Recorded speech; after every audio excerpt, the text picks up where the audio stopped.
the word go forth. Fool me once. Are you fired up? I'm not a crook. Are you ready to go? Shame on you. It's Abe Lincoln's Top Hat, hosted by Ben Kissel. Fool me, we can't get fooled again.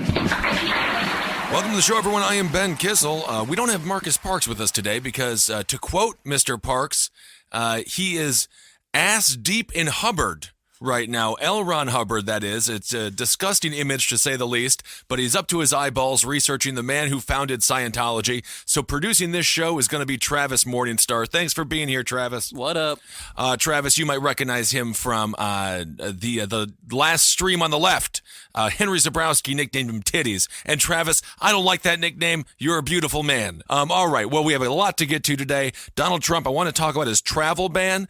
Is he maturing as a president? Not that I agree with the travel ban whatsoever, but the rollout is at the very least slightly more organized and more presidential, regardless if you agree with the policy or not. There are some changes that he put in place with the original disastrous rollout from the original travel ban. He seems to have adjusted a little bit, learned from that experience. Hopefully, he can continue to learn from experience so we don't just repeat mistake after mistake after mistake.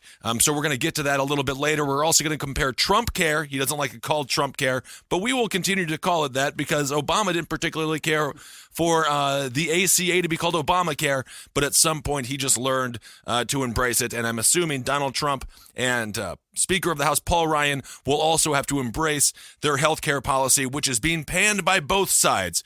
The Trump administration is a great uniter of individuals who despise many of their actions, to say the least. The Freedom Caucus is absolutely livid. Of course, liberals are completely confused and dumbfounded, and even individuals who voted for Donald Trump and are in favor of him repealing the ACA are upset that their Medicaid, the Medicaid expansion, might be done away with. We're also going to get into the Weeping Angel program, which is a CIA program, and that sort of ties into what Donald Trump was talking about regarding his phones being tapped. He tweeted that out, that a ex-president, Barack Obama, committed a felony. He just threw that out there in 140 characters or less. And so we'll get to the bottom of it. It's interesting. Dennis Kucinich, by no means a Republican, by no means a conservative, former Ohio congressman, also testified or has a situation that he is discussing now where he was wiretapped. So these things do happen. The British intelligence agency, they have a program, again, Weeping Angel, we're going to get into it, where they have the ability to hack into your smartphones, your smart TVs, your smart cars. So we're going to dive into that a little bit, and we'll get some listener emails as well towards the end of the show, because this week has been so busy I wasn't able to put together a full episode of the Dumpster Fire Chats, so we'll just do a couple at the end of today's Top Hat. I want to say I've had an amazing week. I am doing a lot on Fox News Radio now, 3 hours of radio. I had an opportunity to fill in for Alan Combs. So before, the liberal listeners, and I know we have a huge liberal base, before you yell at me and demonize me, I'm filling in. We're not filling in, hopefully potentially replacing Mr. Alan Combs, who was, of course, the rational voice of the left at Fox News for a very, very long time. A man who was the epitome of not preaching to the choir. He preached into an ocean of conservatives that all despised him, and he continued to tell his truth from his left-leaning, with his left-leaning philosophies. I want to start today's episode out with a little praise for a politician, and it does happen to be a Republican. He's a state senator from Oklahoma City, but State Senator Ralph Shorty, which is kind of a fun name. Ralph Shorty. Vote Shorty, why wouldn't you? He's a Republican who represents Oklahoma City, the Oklahoma City area. He wants to pass a measure where it's legal to shoot down drones over your private property, and I think it's wonderful. Take them all down. I'm so sick of these drones. It's ridiculous. They're allowed to just levitate over our backyards, and we can't do anything about it as some 13-year-old pus-filled, crater-faced individual is watching us as we try to eat dinner or do God knows what from the basement of his parents' home. It's a nightmare what's happening with these drones. So this lawmaker wants to pass a bill that does not criminalize shooting down drones over your property. There was a situation, I believe we talked about it on the Roundtable of Gentlemen, where a father shot down a drone after he found it spying on his two daughters while they were sunbathing. And he shot down the drone or lassoed it, did something. He got the drone out of the sky. Maybe he threw a rock at it. And he was arrested for vandalism of property, which I think is absolutely insane. So Shorty says there are privacy issues that have not yet been addressed by any of the FAA regulations or state law. He goes on, he says, it doesn't matter how you damage that thing. As a private citizen, and I love that, it doesn't matter how you damage it. You can if you got a really heavy mint, just spit it at the thing. It doesn't matter. Just get it out of the sky. Shorty says, as a private citizen, you have a reasonable expectation of privacy above your property where the public does not have access, and that is under 400 feet. I completely agree. So Ralph Shorty, Oklahoma City area, you are today's politician of my heart. Today, you are the best politician in the world because I agree with you. He could be crazier than Jill Stein. It doesn't matter to me. His policy idea right now is absolutely wonderful.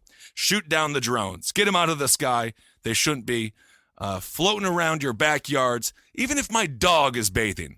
I say, leave my dog alone. Next thing you know, they're selling calendars of my Pomeranian in a tub. That's ridiculous. No man should be arrested for lassoing a robot. Absolutely not. Robots, they're getting personhood rights, and that's going to happen. There's actually an email we're going to read a little bit later on in the show regarding automation.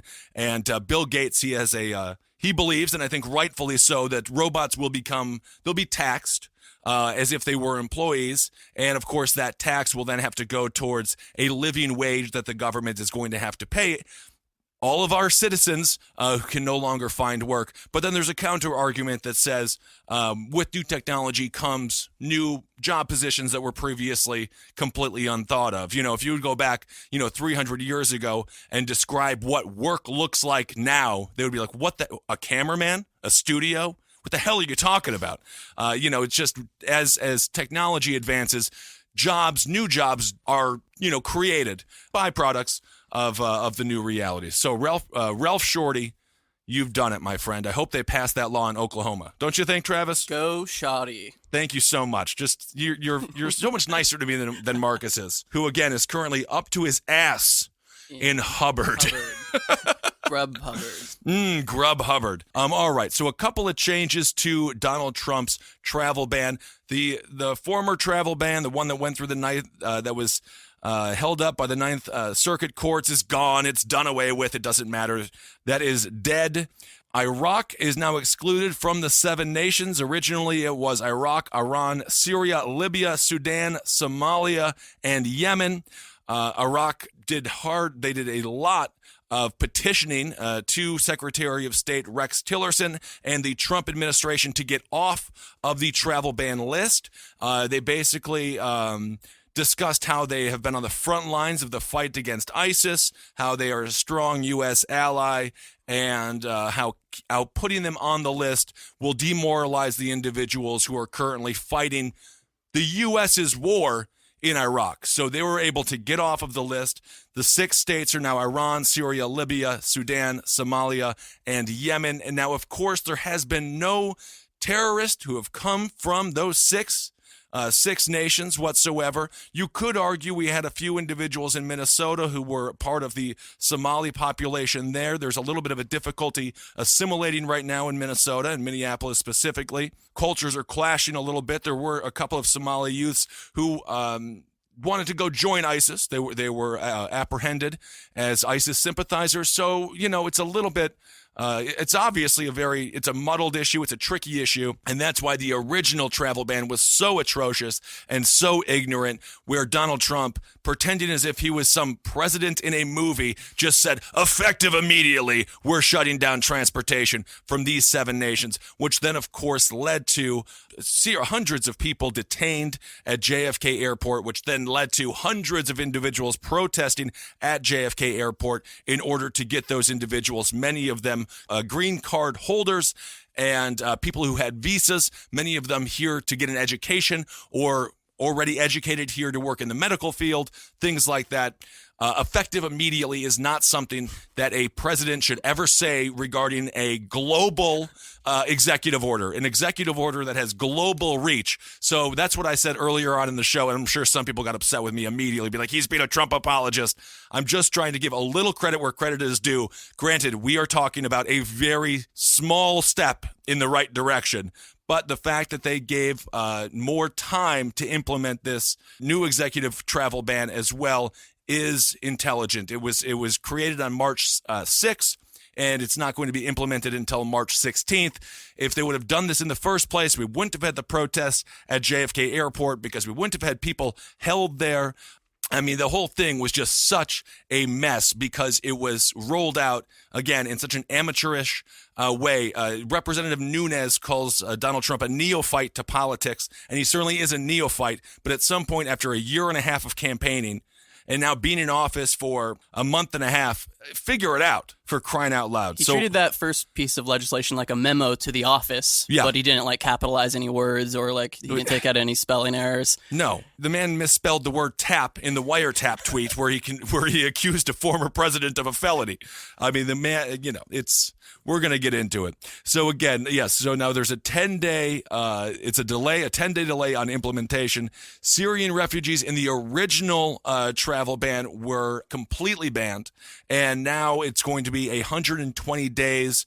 They're banned for 120 days, same as the other refugees, until, I suppose they can figure out what's going on, in the words of Donald Trump. But make no mind about the fact that extreme vetting, as the Trump administration likes to say, has already occurred. This country is extremely difficult to immigrate to or to come into. The Obama administration was no dove when it came to our immigration policy on a national and global level. So this extreme vetting, this rhetoric that they're using, is really just a different branding for what's already in existence. It takes months, years to get a green card, to get a visa, to be allowed to come into the United States, especially from a Middle Eastern country. All of that stuff was already in place under President Barack Obama. So he also, again, previously did prevent the visitors with green cards and visas from entering the United States. That has been lifted. I mean, that was absolutely insane that they had that in there in the first place. Also, in the original, they prioritized claims by victims of religious-based persecution, and now there is no provision for religious minorities. Of course, when we say religious minorities regarding Middle Eastern countries, we're discussing mostly Christian or individuals of a Jewish faith. Those people were going to be given an easier path into the United States than Muslims, hence the term that's being used now, and this is basically what the travel ban has been branded specifically by the left, but of course also by Donald Trump when he was running for the presidency of the United States, who, when he declared a halt on all Muslims coming into this country, Donald Trump did himself no favors whatsoever saying that, because that was the fuel for the fire of the left, arguing that this is a Muslim ban. The previous ban with all 7 nations banned roughly 15%. That's Muslims across the globe. 15% of them reside in those nations. So it is a bit of a misnomer to call it a Muslim ban. I'm not sure how many Muslims live in Iraq, so I don't know what the percentage is down now. Let's say it's now 13.9% of Muslims across the globe are going to be I have a more difficult time coming into the United States. I think it's a bit of a misnomer to call it a Muslim ban, but again, it's good rhetoric for the left, and it is something that Donald Trump brought upon himself. Another shot himself in the foot yet again, another controversy that could have been avoided because his tongue is just it's too wild for his own good. But I don't want. What's been bothering me lately, as far as the left. Keith Ellison, he was up against Tom Perez to be the new head of the DNC. Keith Ellison is a Muslim, obviously a Muslim American man, and he was derailed. He was derailed by the Alan Dershowitzes of the world because he was Muslim. The left is just as guilty as the right when it comes to Islamophobia. Hell, look at Bill Maher and Milo Yiannopoulos.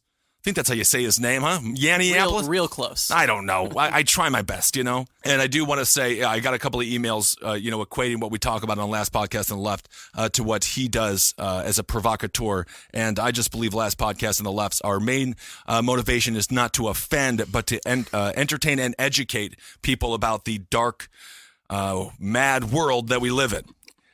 Anyway, so the Democrats with Keith Ellison, of course, yes, like I was saying, Bill Maher and Milo agreeing on their Islamophobia together. The left and the right both have a consensus of hate when it comes to that religion, which is absolutely fascinating. If you look at what they did with Keith Ellison, Tom Perez is now the head of the DNC, which is just as statist as you can get. It's so status quo. It's absolutely ridiculous. The bench for the Democratic Party is so weak. It's so shallow.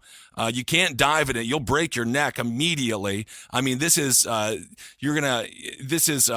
really detrimental to the country not to have two viable parties. I mean, the Democrats are losing seats all across the country. I think they only hold 11 states right now, which is absolutely insane. And they did not do themselves any favors by going in and electing Tom Perez, who is, again, he's close with the Clintons, and Keith Ellison did not get it because he was branded as anti-Semitic and anti-Israel because he believes that the Palestinian people have a right to exist in Israel. Now, I understand this is a very controversial situation. It's very difficult because a lot of Palestinians and people in those Arab nations don't believe that Israel should exist as a state.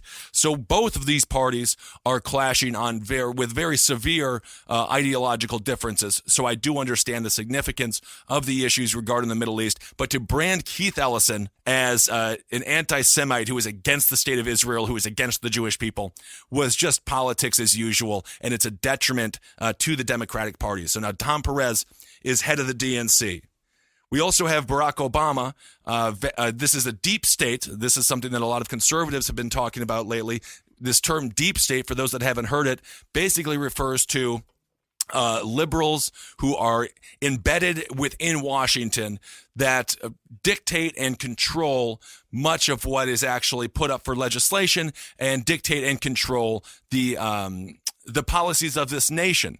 Valerie Jarrett, of course, formerly with the Obama administration, just moved in with Michelle and Barack Obama to work. And this is an example of the deep state at work, according to many people on the right, who I had a great opportunity to speak with over the phones when I was filling in for Mr. Alan Combs, or when I was sort of in for the late, great Mr. Alan Combs. This is very real to them. When Valerie Jarrett goes in and meets with the Obamas, lives with the Obamas, theoretically, she is doing this in order to create a new Democratic base, a new branch of the party that will be able to eclipse and get the Clintons out of the picture. The Clintons purged the Democratic Party of talent for 30 years.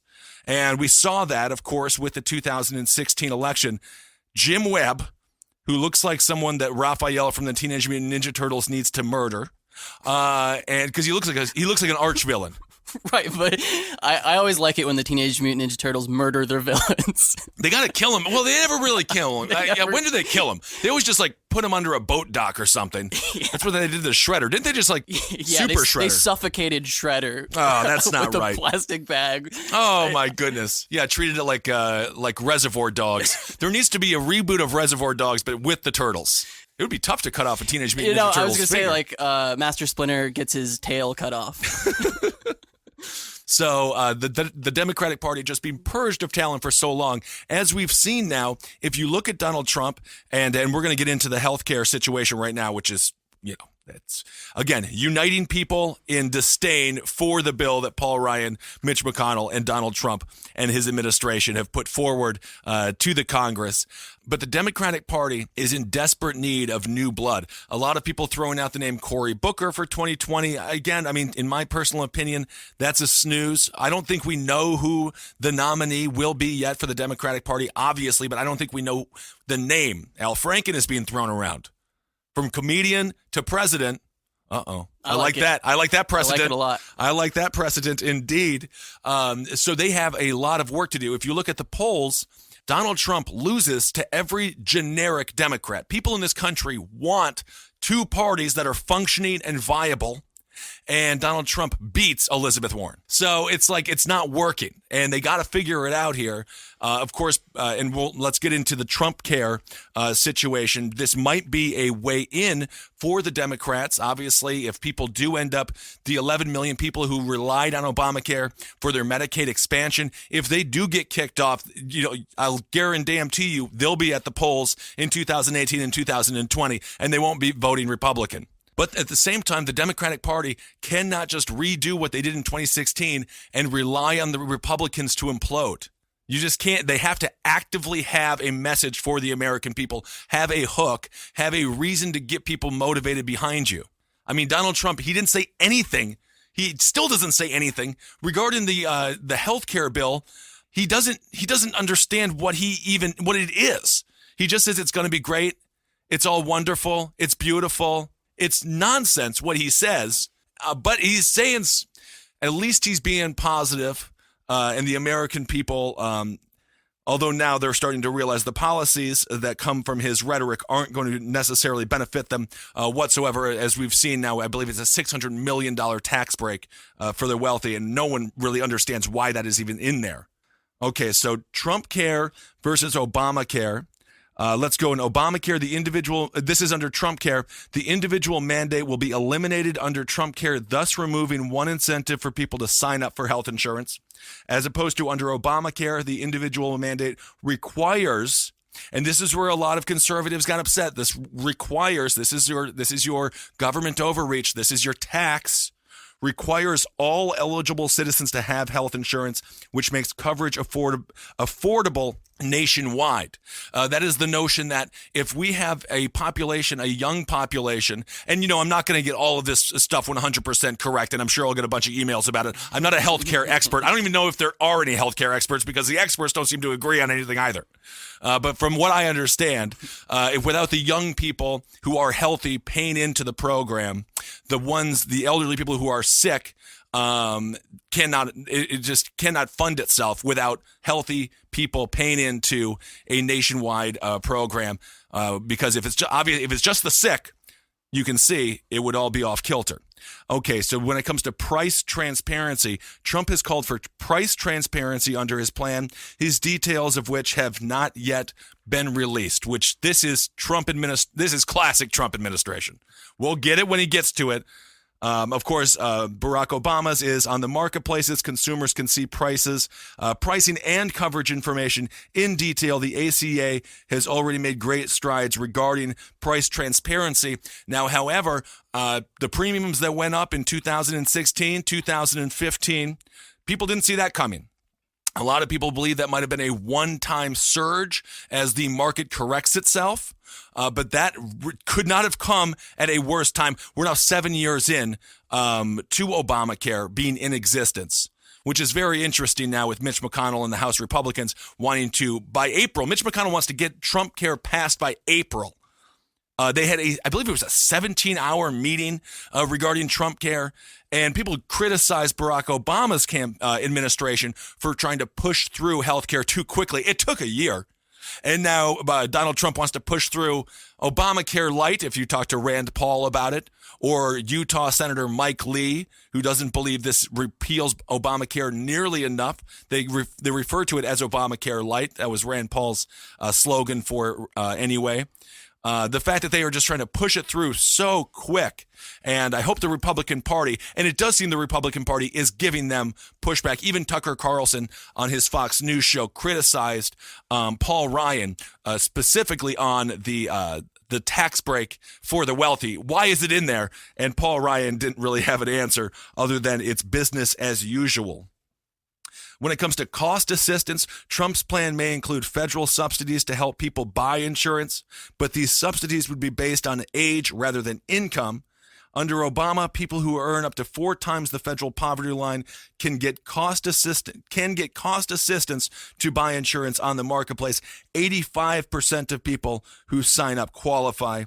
When it comes to Medicaid funding, again, this is the big issue, Medicaid funding. A lot of people, well, Marcus Parks, who wasn't here, again, he is ass deep in Hubbard. Still is just as disgusting as when I first said it. Ass deep in Hubbard. Sounds like he's reading Crowley. He might be. Yeah, as a matter of fact, I spoke to him on the phone. He seemed Crowley'd. Indeed. He's on Medicaid. There's a lot of younger people on Medicaid, and of course, there's a lot of older people on Medicaid. And if we know one thing about the elderly, they know what day to vote, and they go out to the polls, and then they immediately go out and get a big, big breakfast because they love Denny's, and who doesn't? Medicaid funding. Trump has proposed block granting funding to Medicaid, which means states would get a lump sum of federal money to fund their programs as they see fit. Under the current Medicaid plan, Medicaid funding is based on an open-ended matching system whereby the federal government guarantees at least $1 for every $1 spent by the states. We also have tax deductions under Trump Care. People may be able to deduct the full cost of their health insurance premiums from their federal tax returns each year. Right now, people can deduct medical expenses if these costs exceed 10% of the household's adjusted gross income. When it comes to prescription drugs, Trump has discussed the idea of allowing people to purchase prescription drugs from foreign countries, which he believes will lower costs. When it comes to Obama, there's been bipartisan support for the overseas drug importation in the past. As it stands, there are no provisions in the ACA that specifically address it. I personally have no problem with the federal government allowing us to get prescription drugs from wherever we possibly can. I also think they should be sold across state lines. Although then do you have a race to the bottom, and the worst insurance plans are the ones that are, promoted the most, because the insurance companies will be able to make the most amount of money off of them throughout the nation. But I don't understand why we're not getting drugs from Canada. Everyone always complains about the drugs we get from Mexico, but if we can get some of the prescription drugs from Canada, I don't understand how that's a problem to save lives. I mean, these drugs exist. They're all over the place. And the way that the United States has our healthcare system set up, again, extremely confusing. I am trying my best over these weeks to just unravel it. I've read a lot of articles, and every other article contradicts themselves. And so you just try to, split the difference and split the rhetoric and come up with some kind of rational idea. So I am for the Trump idea of allowing foreign countries, people to buy prescription drugs from foreign countries. When it comes to health savings accounts, this is something that Rand Paul is all about. He wants to do the $5,000 in your health savings account. Health savings accounts, which are tax advantaged, medical savings accounts would be bolstered under Trump Care. And under Obamacare, individuals have the option to use HSAs under Obamacare, but most people don't because they require high deductible health plans and significant funding. And finally, interstate insurance sales. This goes back to what I was just talking about. Trump wants to remove barriers so that insurance companies can sell across state lines, a move that he believes will spur competition and drive down costs. Current laws, including complex regulatory and licensing issues, keep insurers state-bound because states have different needs for their insured.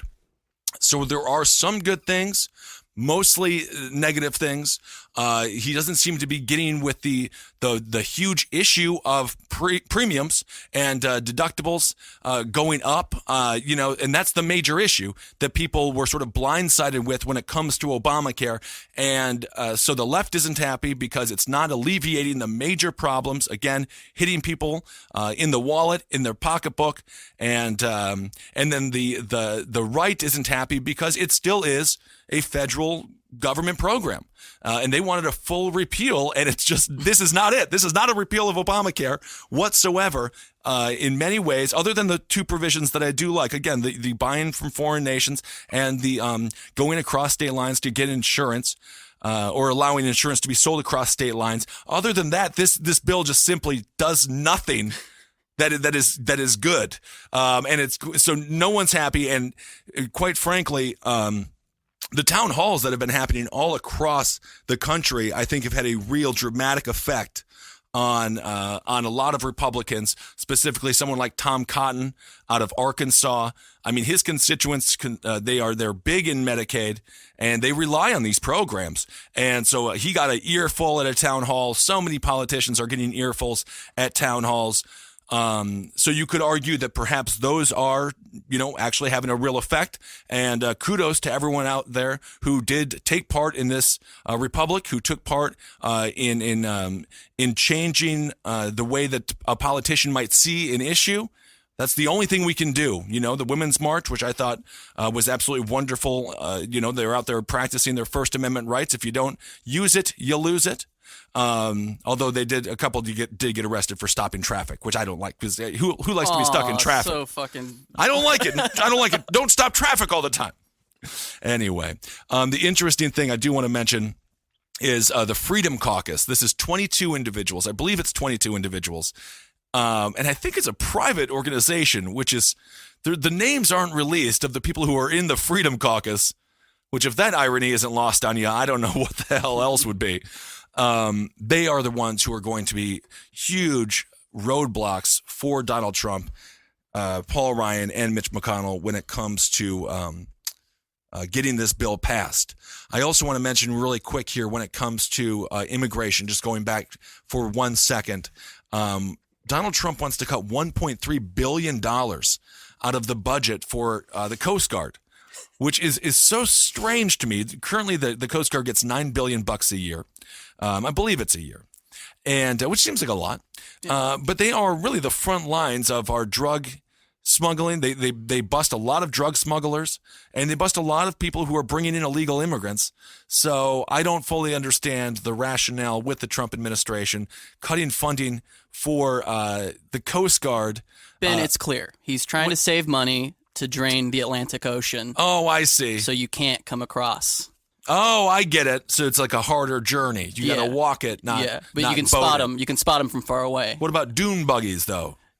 We've got to build the coastal wall. I guess he's going to, he wants to use some of that funding to build the wall that I think we can all agree is Seawall. Absolutely useless. Although the Trump administration is touting positive economic gains over the first month and a half of his administration, and 40%, it has been a 40% reduction in individuals coming to the United States, specifically from our southern border. So if you are Donald Trump, you can tout that as a success, because regardless of if the wall is up or not, certainly he has created a rhetorical wall, and the "you are not welcome" sign, the "you are not welcome" mat it has been laid out and hung up.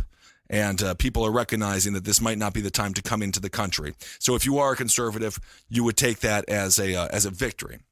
All right, let's move on a little bit to the wiretapping scandal. I mean, there's every one of these topics could require like 5 hours of conversation. But unfortunately, Marcus, he's not here to add to the conversation. So I'll just say something. Ben, you're wrong. Okay, thank you, Marcus. It's like he was here.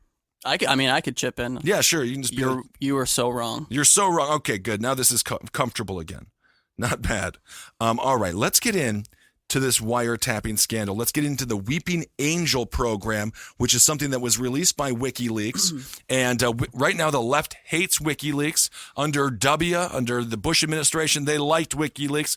WikiLeaks is it just reveals information. And as that information goes through the political prism, the people who are negatively affected by it will choose to demonize WikiLeaks, and the people who are positively affected by it will choose to love WikiLeaks, which is actually, as a matter of fact, an exact quote from now President, conspiracy theorist in chief, Donald Trump. He says, "I love WikiLeaks." He really, we have a U.S. president, but he was against he's against Chelsea Manning being released from prison.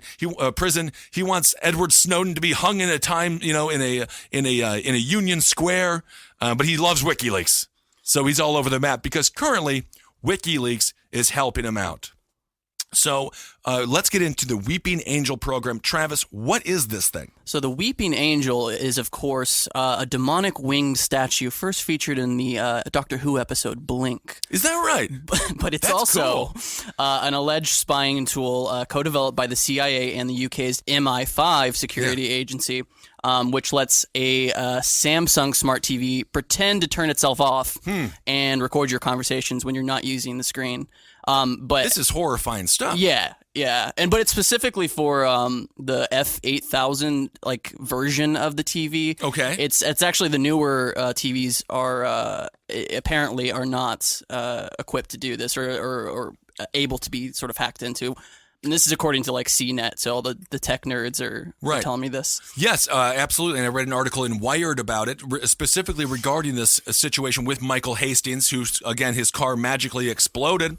And they do mention how this is extremely possible.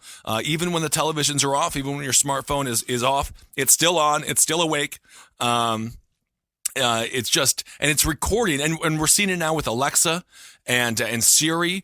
These are the smart witnesses that are now being used in court cases, which is, truly horrifying. That's why I gotta love Representative Shorty. Shoot them all out of the sky. We gotta start this legislation where we can shoot these things. Go Shorty. Go Shorty. I don't care if you're a Republican or not. It doesn't matter to me.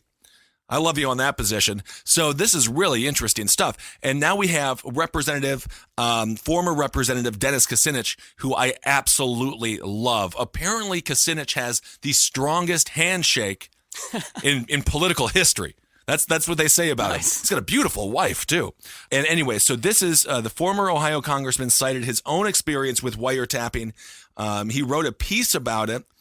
And so when we do have Donald Trump, and this is something funny about the left, now they don't want to give any credit to this notion that the CIA is domestically spying. But from what I understand, the left was all about this under W, and obviously a little bit more quiet about it under under Obama. But just because Trump says it, then everyone's just going to, decry it as quack. Of course, Donald Trump says so many ridiculous things that sometimes if he does stumble upon the truth, it is on accident. I do believe that. But I think he might be onto something regarding the wiretapping here.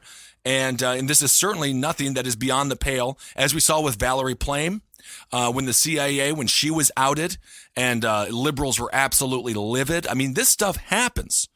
So former Ohio congressman cited his own experience with wiretapping in a piece. President Trump's assertion that his phones at Trump Tower were tapped last year has been treated as hilarious and in some circles as beyond contempt.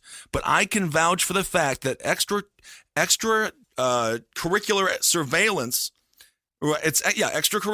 surveillance does occur, regardless of whether it is officially approved. I was wiretapped in 2011 after taking a phone call in my congressional office from a foreign leader. That is Dennis Kucinich. Again, no hero of the right.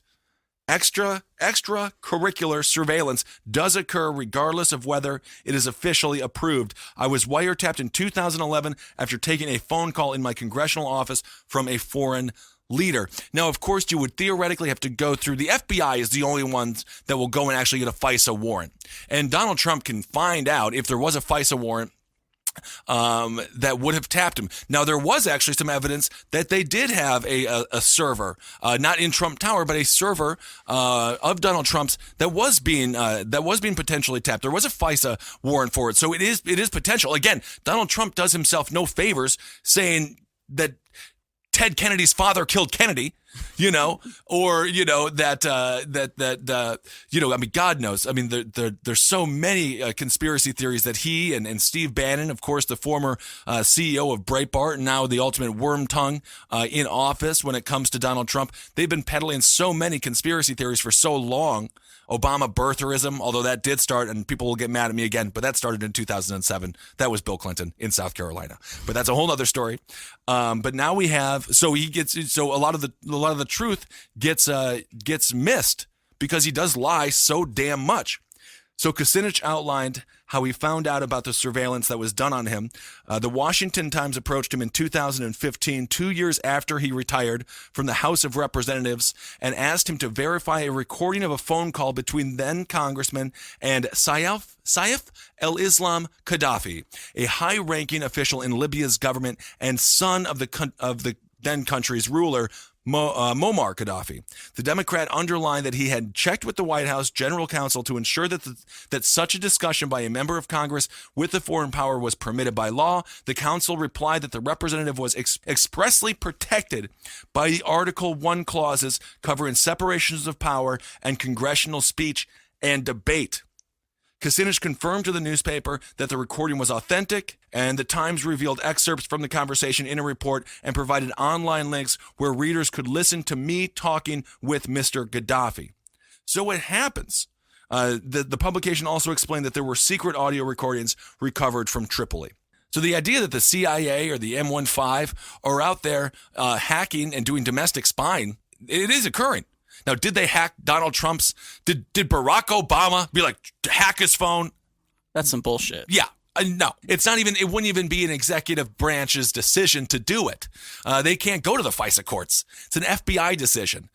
James Comey, now the FBI director, of course, is absolutely livid with the accusations.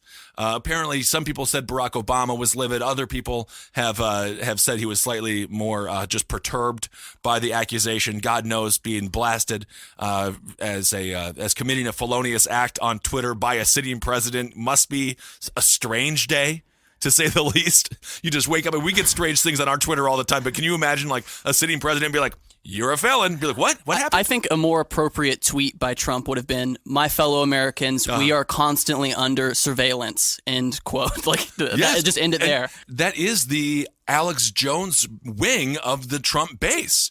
There is that, Alex Jones, again, a man who believes juice boxes makes kids gay, and who, he's not It's quite the estrogen in the plastic. Yeah, I know. It's a good point. It is the estrogen in the plastic. But there is that constituency, that core constituency with the Trump administration that does share a Venn diagram with a lot of, more freedom-loving liberals, with the Dennis Kuciniches of the world, with people who might have supported someone like Bernie Sanders.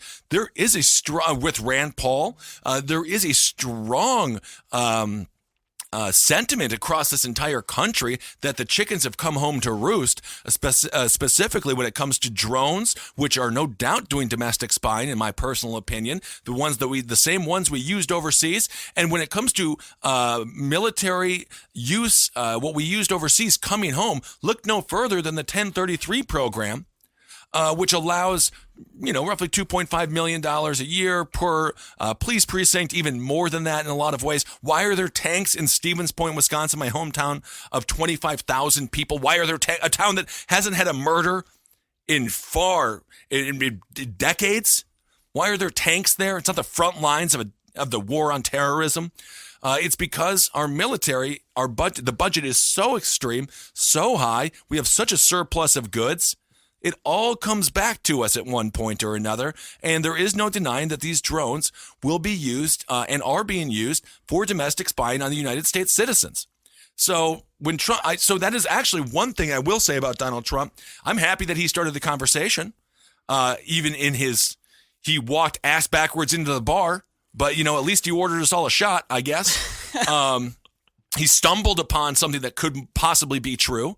And now he is getting conservatives to think about these kinds of things. Again, I mean, the Sean Hannitys of the world talking with Julian Assange, a man who can't go back to his homeland because of sexual assault allegations. I have no idea what's true or what's not true. I mean, I don't know. I'm not going to. Sean Hannity locked his Twitter account yesterday. I saw that.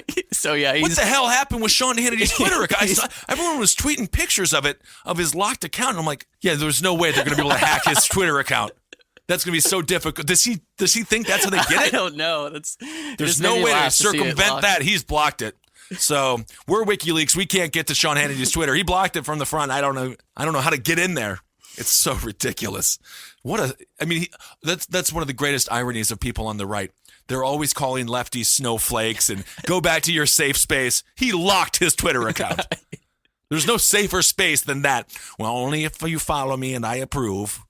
Well, that is the weakest thing I've ever seen a person, especially someone like him. Yeah. By the way, I've been finding people that blocked me on Twitter just randomly, nice. And I am blocked by the worst human beings on earth. I absolutely love it. I'm blocked by hardcore right alt-righters, and I'm blocked by super far left. A Venn diagram of hatred is the only thing that connects the two of those extremists. Yeah, so I'm pretty thrilled. I'm pretty lefty, and I've found that I'm blocked by some high-profile left people, and I think it's like automatic blocking. Yeah, I guess I didn't even talk to these people. I guess they know who I am. which is a compliment. Thank you for blocking me. I have no idea who you are, but you knew who I was enough to to prevent, or to deter any kind of conversation with one another. So that's what's happening when it comes to the wiretapping stuff. It is fascinating, and check out the Weeping Angel program.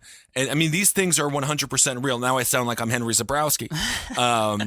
We got to get on the show at some point. We just have to find the right topic of conversation. And he will be on very soon. But let's see. I think that's pretty much it for that. And maybe we should just move on to some emails. What do you think, Travis? That sounds good to me.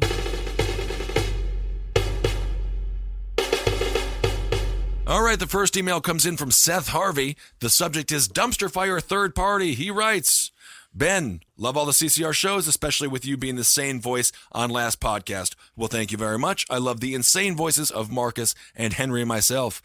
He goes on, I've been a libertarian since when, even at 10, I saw that the Patriot Act was a huge infringement on people's rights, which drove me over the years to do a lot of reading. He goes on, he started with the Founding Fathers, the Federalist Papers to Ayn Rand. He also says he gladly voted for Johnson, knowing he had a snowball's chance in hopes we get to at least the magical number of 15%. The email goes on, but this week we got some great news with the Federal Election Commission choosing not to appeal the ruling against the debate committee. It pretty much eases the rules for debates to be sued into oblivion.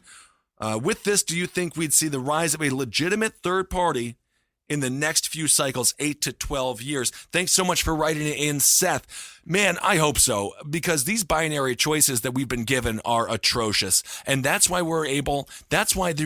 Donald Trump was able to rise into the position that he currently is, because both the left and the right have been lying and have been vilifying one another to a point where the American people were exhausted with the duopoly of power that has a stranglehold right now on our republic.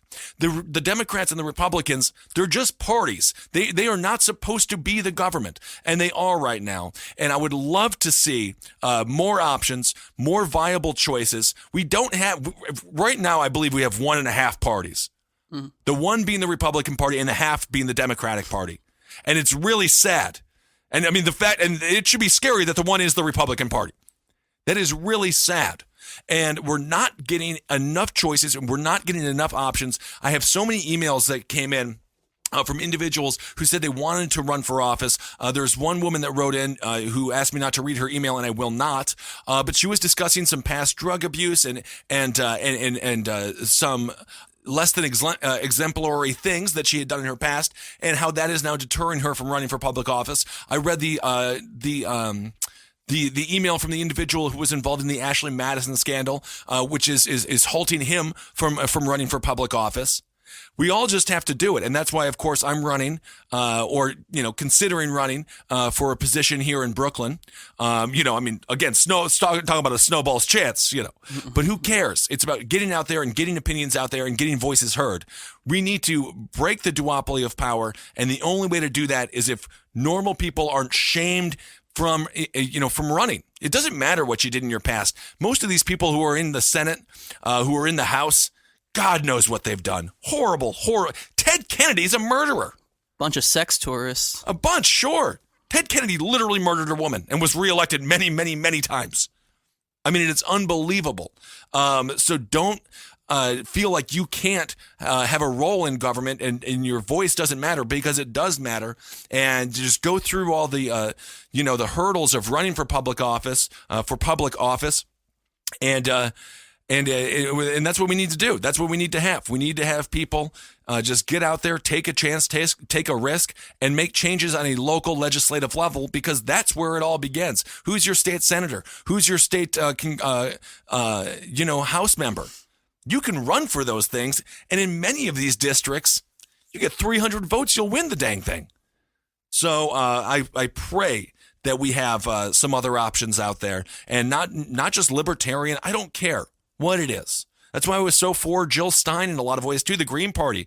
Why not? I mean, we had Bob Fitrakis on here, the lawyer for Jill Stein when she was suing because of the corrupt election results, and he's talking about vote flipping, vote stripping, Diebold, voting booth companies, voting machine companies. All those conversations happen only when people outside the institution come in and engage. Those are the only times we get those conversations actually going on. And again, Donald Trump would not be where he is right now if the American people weren't so pissed off with the two-party system that has led to such corruption, destruction, and such unbelievable political greed. So thank you so much for your question, Seth. All right, let's move on. Let's see here. Let's do Robots Are Stealing My Future, What to Do. This is from Evan. Thanks so much for writing in, Evan. He writes, Dear Ben, I'm a huge fan of Abe Lincoln's Top Hat and Last Podcast on the Left. I look forward to listening every week. My question for you is regarding the future of employment for young people like myself. As automation ravages the workforce, it isn't hard to imagine people not being able to find adequate employment in the not so distant future. What are the policy solutions you think can help citizens like us transition into the post-labor economy? Do you think the universal basic income is a viable option? How quickly do you think this transition will happen? I can't wait to hear the next podcast. Thank you so much, Evan from Springfield, Missouri. Automation will definitely be happening. There's no denying that. As we talked about earlier on in the show, there will be byproducts of automation. There will have to be different jobs will be needed to facilitate automation. There's no denying that there will be a corporate tax on robots. That tax, I believe, will then be used for something like a universal basic income. The question then becomes, if we have a nation indebted to the federal government for every single thing that we need, if the federal government is playing the role of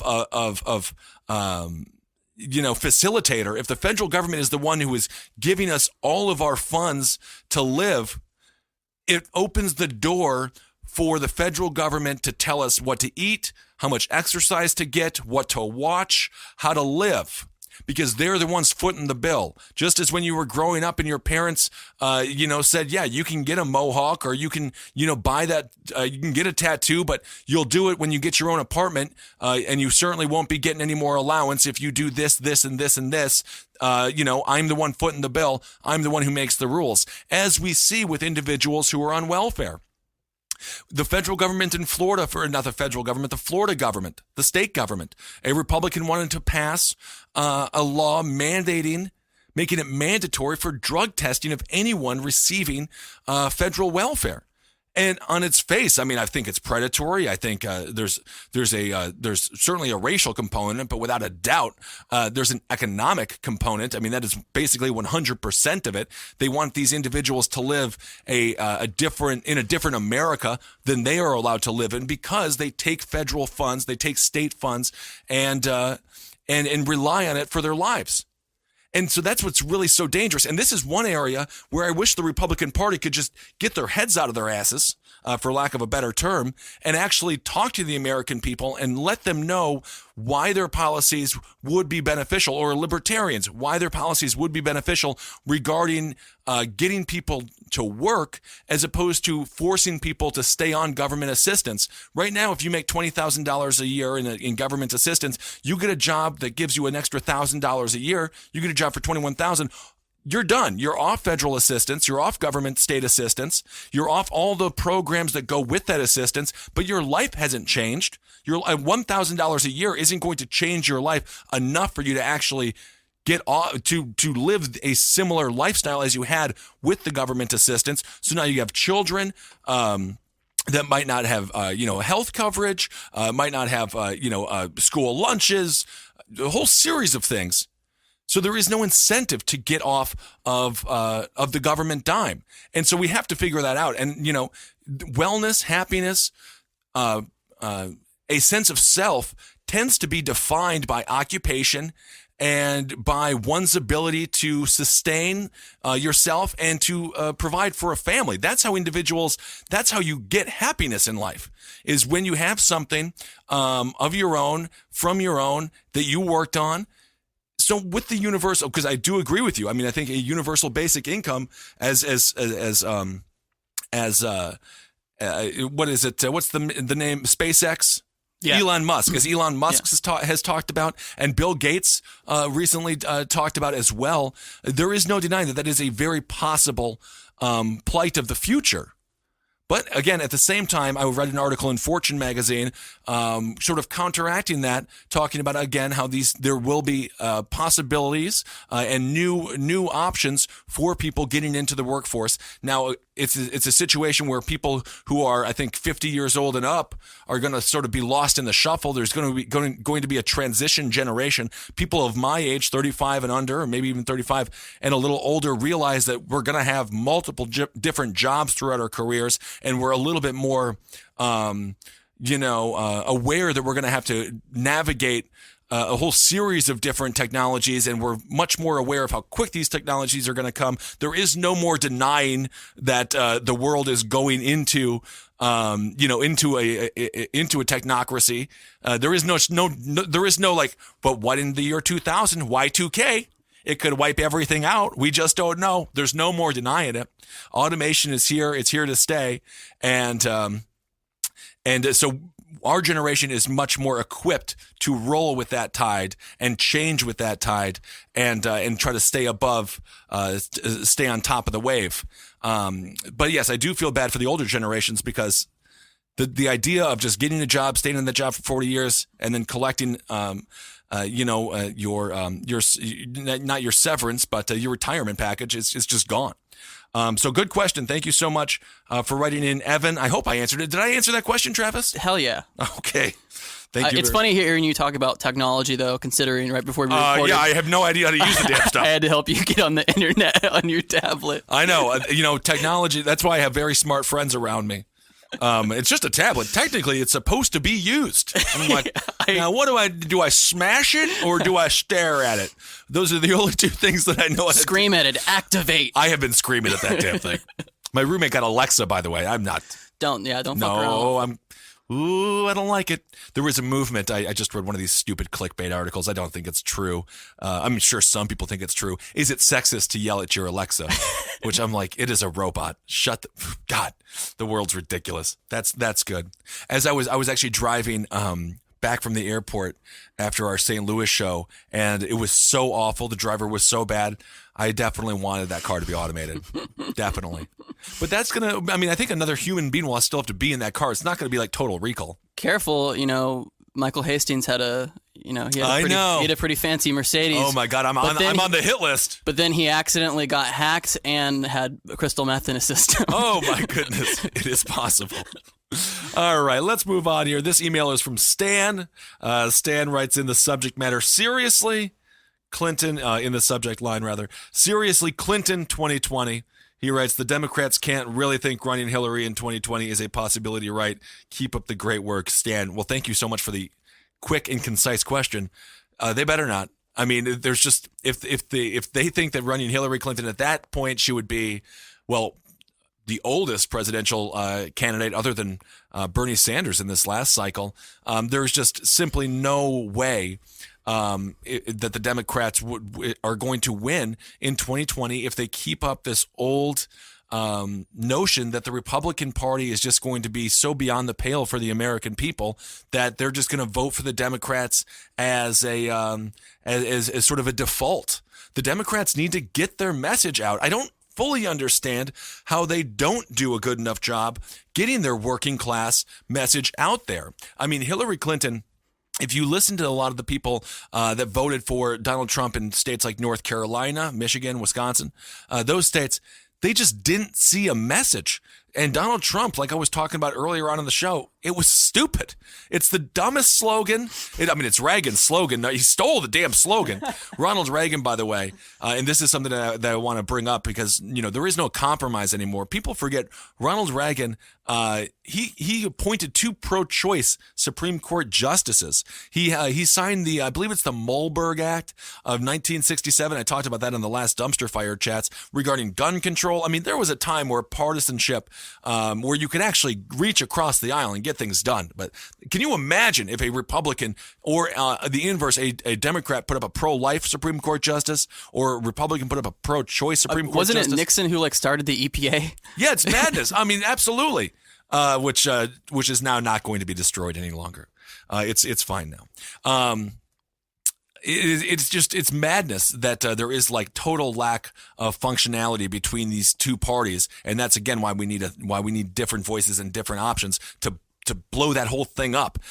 So no, if they run Hillary Clinton, we got another 4 years of Donald Trump unless he's primaried by some maybe perhaps a more right-wing Republican, perhaps a more socially liberal Republican. Who knows? But I want to see the bench for the Democrats in 2020 the exact same length as the bench was for the Republicans in 2016. Everyone made fun of the Republicans for having so many people on the stage, and they had an undercard debate. Everyone was mocking them. At the end of the day, the American people need options. We need choices.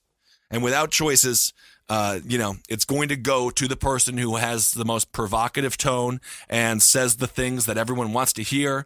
And regardless of substance, people are just going to go out and vote for the person who gives them something to eat, regardless if it's an old country buffet or whatever it might be. It doesn't matter how good the food is. Hillary Clinton gave us an empty plate, and Donald Trump gave us beans. I guess beans are better than nothing. Wow, I really like this restaurant analogy. Ooh, I love old country buffet. I went with my girlfriend's family. Let's see here. All right, this will be the last one. I have so many of these, but this one comes in. Did I get a woman in here, actually? You had one. I did? Yeah. Well, let's do. I want to be fair. Well, I'll read 2. This one comes in from Kaylin. The subject line is bathroom bills. She writes, "Dear Ben, Natalie's email from your most recent dumpster fire chat inspired me to write, and my heart goes out to her." For those that don't remember, Natalie was a trans woman living, I believe, in Kansas City. She was in Missouri, and Missouri is attempting to pass one of these preposterous bathroom bills that was started with North Carolina. The Republicans started these ridiculously stupid bills banning trans people from using the bathroom that fits their gender identity, and then the Obama administration was forced to do government overreach and stop them from doing it, and now Donald Trump has stopped the federal government from impeding on states' rights. It's all a cluster. It is a mess solely because the government in North Carolina overreached on a state level, and it has the audacity to create a bill that would dictate how individuals use a restroom. It's unbelievable. Anyway, she goes on. Natalie's email from your most recent dumpster fire chat inspired me to write in, and my heart goes out to her. I have to say it makes me absolutely furious that our government wants to essentially police people's bathrooms activity under this bullshit guise of trying to protect women from predators. As a woman, it pisses me off to be used as a pawn to further hateful rhetoric. We live in a country where rape kits sit on shelves for years, sometimes indefinitely. Great point. We live in a country where a judge has no qualms about sentencing a rapist to 3 months in jail because it would ruin his life. We elected a president who openly brags about assaulting women. I know I could go on and on about this, but I know you're a busy guy. Please keep up the great work. I absolutely love Abe Lincoln's Top Hat and never miss an episode of Last Podcast. I hope you guys someday hop the river to Jersey for a live show. Much love, Kaylin. Absolutely, we'll be in Jersey very soon. Thank you so much for writing in, and you could not be more right. This whole guise that is protecting women, and I want to get a listener actually is really on the front lines of this rape kit situation, and they're just not. There's no funding to look at them. So even if a woman does go through all the proper steps after a sexual assault, there's no guaranteeing that the officers, especially if she doesn't come from economic means, are going to even look into it. And yeah, so this whole guise that they're protecting women from those predatory trans women, it's just total and utter nonsense. So great point. Thank you so much for writing in. All right, the last one. We'll go with this fella. His name is Bill. He writes in, the subject line, Abe Lincoln's top hat response to Sean Spicer's news conference. Oh, my good. I'm going to read that New York Post story here as well. The New York Post has a great article about this.